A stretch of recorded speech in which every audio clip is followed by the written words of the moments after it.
भारतीय दर्शन शास्त्र की बड़ी चर्चा होती है पूरे विश्व में कि इंडियन फिलॉसफी क्या है भारतीय दर्शन शास्त्र आपके अकॉर्डिंग?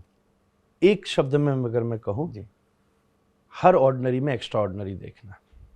क्या बात है, क्या अब बात इसको आप जितनी डेफिनेशंस देते चले जाओ, है। यही भारतीय दर्शन है। सबको मिलाकर चलना। एकम सद विप्रा बहुधा वदंती, एक को बहुत भाषाओं में कहा गया है। सब सुखी रहें, पूरा दुनिया मेरा परिवार है, वाह। नारी की सेवा करो, ईश्वर प्रसन्न हो जाएगा। ये सब सनातन धर्म है। हर कंकड़ में शंकर है, यही भारतीय दर्शन है। हर मानव एक बहुत ऊंचे काम के लिए आया है।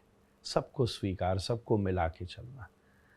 अब ये थॉट्स 7-8 फेजेस में फिल्टर होता हुआ, समय के साथ रेलेवेंट होता हुआ आज हम लोगों के पास पहुंचा है। सबसे पहले वैदिक काल आया जी। फिर उसके साथ साथ वेद में भी 4 विभाग हैं।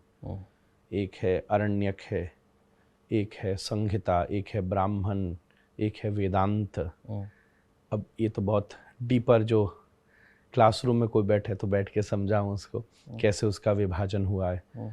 वैदिक काल के बाद कुछ कुछ बुद्धिज़्म, जैनिज़्म, चारवाक जैसे धर्म उत्पन्न हुए, जिसने भी थोड़ा इन्फ्लुएंस दिया भारतीय दर्शन को। फिर इसके बाद में शंकराचार्य और संप्रदाय का एक श्रृंखला आई, जो भी एक फेज तक लंबे समय तक चलती रही। रामानुजाचार्य, निम्बार्काचार्य, रामानंदाचार्य, मध्वाचार्य, गौड़िया, ये सब लोग अलग अलग संप्रदायों की दृष्टि से भारतीय दर्शन को इन्फ्लुएंस करते रहे। फिर धीरे धीरे थोड़ी सी मुग़ल साम्राज्य आया, तो वहाँ पर भी रस खान और कबीर जैसे कई जन हुए, जो दोनों तरफ रहते हुए थोड़ा सूफिज़्म, थोड़ा उन चीज़ों को भी हमारे यहाँ कुछ कुछ इन्फ्लुएंस करते रहे। तुलसीदास जी का एक भक्ति काल आया, जिसमें यत्किंचित उसका भी प्रभाव था। फिर हम और आगे चलें तो ब्रिटिश काल के समय ब्रह्म समाज, आर्य समाज, राजा राममोहन राय, ये सब चीज़ें निकल कर के आई, जिन्होंने भी थोड़ा भारतीय दर्शन को इन्फ्लुएंस किया। आर्य समाज ने भी एक हद तक किया।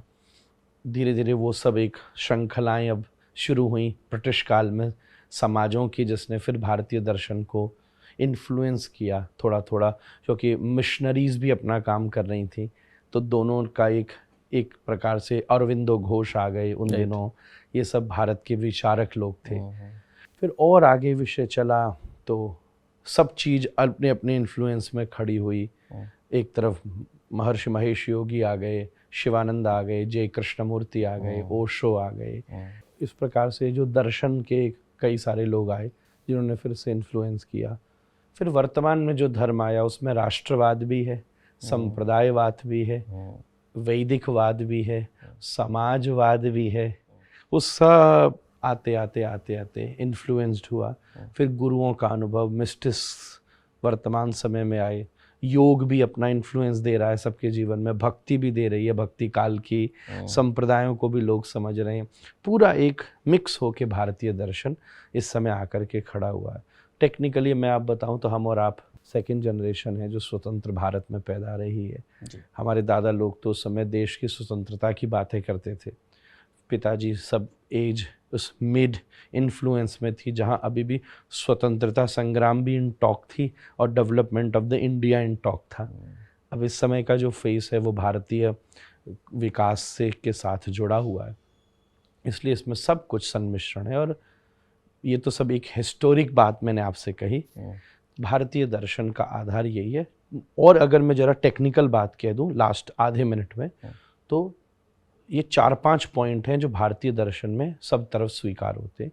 मैं कहूँगा सनातन धर्म के दर्शन में भारतीय दर्शन तो जो मैंने अभी आपसे कहा वो था, जिसमें एक फेस है। पर अगर हम हिंदुइज्म की बात करें, सनातन धर्म की बात करें, तो पहली बात हम लोग आत्मा पर विश्वास करते हैं।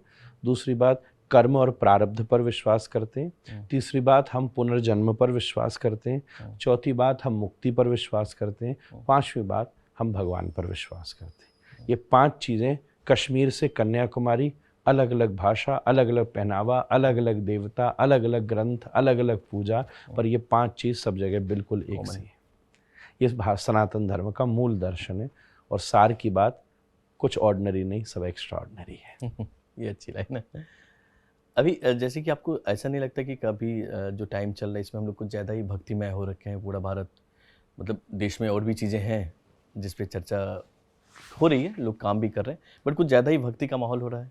नहीं, ये तो पॉजिटिव माहौल है। जैसे कि आपने बोला कि शायद फ्रीडम फाइटर जब थे तो उनके सामने मुद्दा ही कुछ और था कि भाई हाँ, कैसे देश आजाद हो। तो मैं ये कह रहा हूँ कि ये जो भी माहौल हो रहा है ये तो कैरेक्टर बिल्डिंग के लिए। आप राम को जानेंगे तो आप चरित्र अच्छा रखेंगे, कैरेक्टर आपका अच्छा होगा तो आप ज़्यादा अच्छी सोच रखेंगे, ज़्यादा अच्छी सोच रखेंगे तो ज़्यादा अच्छा काम करेंगे, ज़्यादा अच्छा काम करेंगे तो देश का ही विकास होगा। जी जी। तो इसीलिए मुद्दा तो पॉलिटिक्स का शब्द होता है, मैं तो उसको नहीं कह सकता ज़्यादा, पर मैं अगर एक बात आपसे कहूँ, पॉजिटिव लहर अगर दुनिया में होती है तो फिर उससे लोग पॉजिटिव होते हैं, पॉजिटिव से पॉजिटिव एनर्जी उनकी मूल एनर्जी को बूस्ट करती है और अच्छा काम ही करती है। तो बहुत ही अच्छी चीज़ है जो इस समय देश में हो रही है। वर्षों वर्षों से जो संतों ने परिश्रम किया है उसका धीरे धीरे खुशबू फैलनी शुरू हुई है और उसका एक बहुत बड़ा कारण वर्तमान आदरणीय जो सरकार की व्यवस्था है, प्रधानमंत्री हैं, वो बहुत देश के विकास के साथ साथ अपने कल्चर, अपने वैल्यू, अपने रिलीजन, अपने एथिक्स, इन सबको महत्व देते हैं। आपको जानकर आश्चर्य होगा वो वीडियो कितना गया भी था और मैं भी उस बात को थोड़े पहले से जानता था कि भूमि पूजन के आयोजन में जो प्रधानमंत्री खुद 11 दिन से ज़मीन पर सोया हो, आपको जानकर आश्चर्य होगा कि व्रत रखे हुए हो, जिसका व्रत उस दिन खोला गया, वो देखा भी मैंने। तो ये बहुत सारी चीज़ें कितनी अच्छी श्रेष्ठ बातें हैं। कुछ समय पहले एक वीडियो था, तो कितना अच्छी चीज़ है कि सब लोग ड्रिंक कर रहे हैं प्रेसिडेंट, तो औपचारिकता के लिए प्रधानमंत्री ने उसको उठाकर और फिर वापस रख दिया क्योंकि उसको ग्रहण नहीं किया। तो एक इंटरनेशनल प्लेटफॉर्म पे बड़ी बात नहीं है, बट फिर भी वैल्यूज़ और एथिक्स की बात की जाए, सनातन परंपरा तो एक परंपरा की बात की जाए तो उन्होंने उसका सम्मान किया। और आप ये कहो कि पीना से या खाने से वैल्यू और एथिक्स कहाँ से आ गए, तो हेल्थ को तो इशू करती है ना। कोई डॉक्टर क्या लिख करके दे सकता है कि पीना सही है? कोई डॉक्टर पूर्ण रूप से लिख करके दे सकता है कि इस तरीके से आपका वो मेंटल हेल्थ पर इफ़ेक्ट करती है, आपके कैरेक्टर पर इफ़ेक्ट करती है। तो हर तरीके से भारतीय व्यवस्था को आज उनके रहने से भी एक ऊर्जा मिली है। जी बिल्कुल। और संतों ने परिश्रम किया है और यूथ बड़ा कॉन्शियस हुआ है। क्योंकि एक और बात है कि जो छोटी छोटी आवश्यकताएं थी वो धीरे धीरे देश के विकास के साथ व्यक्ति की कुछ कुछ पूरी होना शुरू हुई हैं।